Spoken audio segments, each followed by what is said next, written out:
Good morning friends. একটা অঙ্ক, এই অঙ্ক সিম্পলিফিকেশনের অঙ্ক। এই ধরনের অঙ্ক আমরা দেখি বিভিন্ন এক্সামে পড়ে যাই। তো দেখো এখানে একটা কোশ্চেন দিয়েছি, সে এরকম একটা স্ট্রাকচার দেখতে পাচ্ছ, নিয়ে বলছে find the value of x, অর্থাৎ এক্সের মানটা এখানে বের করতে হবে। তো আমরা কিভাবে বের করি?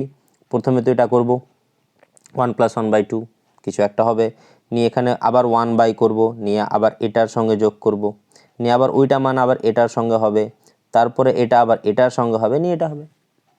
অঙ্ক তো অনেক বড় হয়ে যাবে। তো এর জন্য ট্রিক্সটা কি? ওকে, তো এই ধরনের অঙ্ক মাত্র 10 সেকেন্ডে হয়ে যাবে। কি করতে হবে দেখো, একবার দেখে নাও। যখনই এরকম 1 দিয়ে অঙ্ক থাকবে, প্রথম কাজ হচ্ছে লাস্টে কি রয়েছে 1/2, এটাকে লিখে নাও।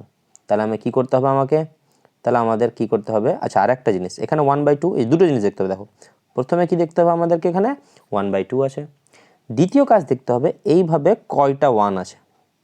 কটা আছে? 4টে। 1টে, 2, 3, 4। তাহলে 4টা 1 রয়েছে, আর এখানে ভগ্নাংশতে কি রয়েছে? 1 and 2। ওকে, বাস, আর কোনো কিছু করতে হবে না। দেখো প্রথম কাজ হবে কি, ভগ্নাংশ যেটা ছিল কি 1/2, ওইটাকে লিখে নাও 1, আর এটা লিখে দাও 2। তাহলে 1 আর 2 লিখে দিলে। এবার কটা 1 ছিল? 4টা ছিল 1, মনে করো 1 কটা ছিল? 4টে। তাহলে 1টা, 2টো, 3টা, 4টা। ওকে, বাস, এবার কিছু করতে হবে না, যোগ করো। দেখো 2 এর সঙ্গে 1 যোগ করো, তাহলে এখানে কত হয়ে গেল? এখানে হয়ে গেল কত? 3। ওকে, এবার এই 3কে এই 2 এর সঙ্গে যোগ করো, তাহলে কত হয়ে গেল? 3 2 5। এই 5কে 3 এর সঙ্গে যোগ করো, তাহলে 5 3 কত হয়ে গেল? 8। এই 8কে 5 এর সঙ্গে যোগ করো, 8 5 কত হয়ে গেল? 13। বাস, লাস্ট দুটো কি আছে? 8 আর 13। তাহলে অ্যান্সার তোমার হবে 13/8। তোমার অ্যান্সার কত হবে?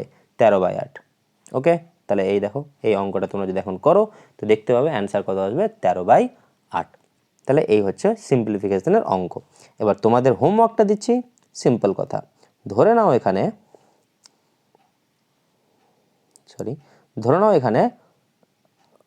এটা 1/2 নেই, এটা 1/2 নেই।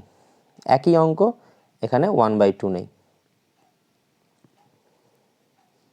এখানে রয়েছে 1/4।